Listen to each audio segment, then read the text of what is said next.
Hey Bible lovers, I'm Tim Nichols and I'm here to bring you your Nichols Worth. And today from Holman we have one of the newer options from their handcrafted series in the NASB 2020 Thinline. Now if you've watched any of my videos in the past, you know that some of the Holman Handcrafted series has been a little bit all over the place. This is probably one of the better ones they've done recently, so let's take a look at it.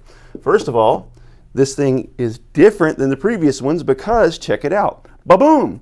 It's got 3 spine hubs. One thing the spine hubs do is while they look nice, it makes that NASB at the top look really weird. As a matter of fact, I thought that was something that was off, but then when I looked at the other ones, you notice the CSB logos at the top and even the KJV logos at the top. It doesn't look as odd because those tooled hubs here seem to not separate and break the spine up so much.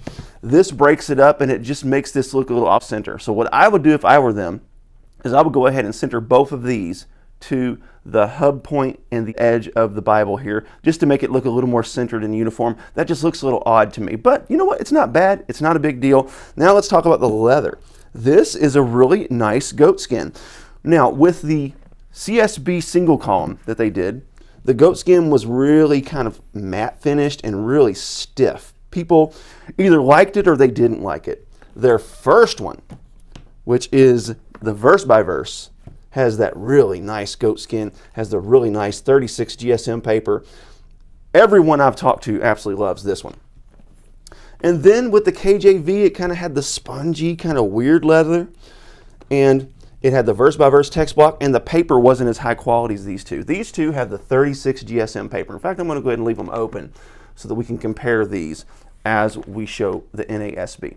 This one looks to have less of a premium paper. It's not bad, but you can see there's a significant more amount of ghosting and the paper just doesn't look as high quality. In my opinion, the CSB Thinline was the worst one in the collection. This one, when you open it, let's take a look. First of all, the gilt line. I love these industry standard gilt lines here that are machine done. They look just so perfect. Nice little corners, decent work. They have the edge line tab here, which is skived down rather thin, so it's not going to create that really super large nasty hump that some of them do. And they do something different every time with the end sheets. They glued these all the way together, and this one they glued this one all the way together, and this one they didn't glue it all the way together. So it seems they use a different method every time. Then they decided to add an extra end sheet here, so I'm not sure exactly what's going on there, but none of this is really structural. It's just stylistic. It's just a little strange that they're not committed to a singular method.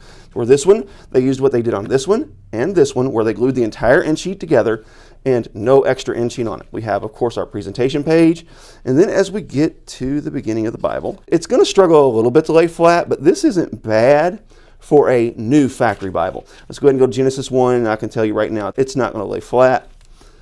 But as you give it a little bit of work, let's see if we can make it do it. Yeah, not quite ready. But that will break in. But as we look at this paper, this is actually among the better paper that they've used in some of their recent editions. So we're going to go ahead and compare it to the OG, the verse by verse. And you can see the paper opacity is pretty similar. Now what's odd about this is this paper does seem to be thicker, which this is a 36 GSM paper, and this one does not seem to be as thick. I'm going to say probably somewhere in the 33 GSM range, but the opacity is really nice. And one thing they did well with this one is centering the block. That was an issue with the KJV. When you look at the KJV here, you can see the block is not quite centered. There's a gap down here, but then when you get to the top, it's on top of that gilt line. So there's some details in this one that were really lacking. But this one here, excellent. So let me tell you what I really love about this text block. Number one, I love those red accents. I love that it's a paragraph format, line match, and check it out. The text is nice and outside the gutter. You got your references and notes on the bottom. These are going to be minimal, mostly notes. And then when you get to the beginning of each book, you're going to have that nice little floral decorative thing on the top with your red accented book name. Really, really like this. When we get into the New Testament, first of all, there's a quick look at the poetic settings. And you can see I really like it when poetry looks like poetry. I think that's nice. I also like when the verses are nice and outset like this, where you can find them easily. Just a really, really sharp layout overall. So this is a very well laid out Bible. Also, what you're going to notice is the words of Christ are in black, which is to me a good thing. Now, I have had some people ask me, why do you think that the lack of red letters is a good thing? Well, because red letters are difficult to print consistently. Sometimes you get them a little light, sometimes you get them a little dark, and then sometimes they can be a little difficult to read depending on the shade of red. If you're going to use red letters, they need to have that really dark burgundy so they can be very easy to see in any lighting, and sometimes they're a little too red, so red is really difficult to deal with. So I don't have any theological reasons or any problems with the words of Christ being in red or anything like that. It's more of just an aesthetic thing that red letters are a little more difficult to read in some circumstances, and if you can't get them right, I think it's better just to not do them. And a lot of times, they're very difficult to get right. So let's go ahead and look at some of the other features, because we know that NASB 2020 is a Lockman. So let's see what they've put in the back of this one and see if they have some of the Lockman tools that you are used to once we get past the book of Revelation. Now this is really nice.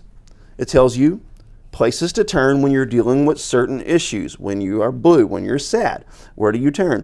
When you're in physical danger. So different topics letting you know places in the Bible that help you deal with certain circumstances in life that you may be dealing with, which is really nice.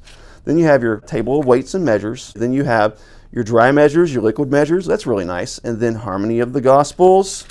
So some little extra tools in the back, but you'll notice that they do not have the normal tools you see in the back of your Lockman that has the concordance dictionary and has the book introductions and all those things at the end. That is not going to be present in this one. And of course, when you get to the back, you're going to have those really nice Holman maps that are on the cardstock paper, but they are not shiny, so there's going to be no glare to this. Of course, the cover is a goatskin leather, and this is some sort of a cowhide leather.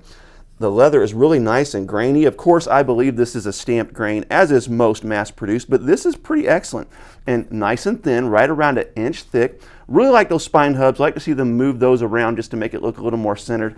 Also, one little complaint that I would have about this one is the art gilding is really super light on that one. To where look at some of their other ones, like this one. Check out how nice and dark that art gilding is. So I think that's something that could be improved, but it's something that's easy to fix, and it's also preference. Everybody has different preferences on what they like with their Bibles.